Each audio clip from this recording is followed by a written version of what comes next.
Hello বন্ধুরা, ইলিশ ভাপার কথা তো তোমরা সকলেই জানো, কিন্তু চিংড়ি ভাপার কথা কি তোমরা কেউ জানো? চলো আজকে তোমাদের দেখাই কিভাবে তোমরা সহজেই ঘরে এই চিংড়ি ভাপা বানিয়ে নিতে পারবে।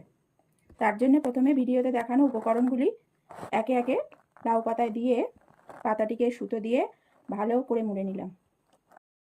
তারপরে প্যান গরম করে তাতে অল্প জল দিয়ে 3 মিনিট ওইগুলোকে ভালো করে ভাপিয়ে নেব।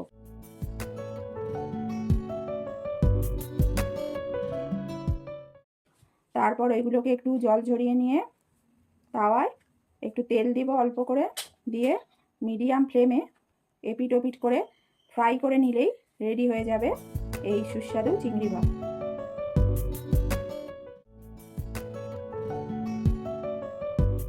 এবার সুতোগুলোকে খুলে গরম ভাতে পরিবেশন করে নিতে পারো। তাহলে আজকের জন্য এতটাই, দেখা হবে পরের ভিডিওতে। টাটা।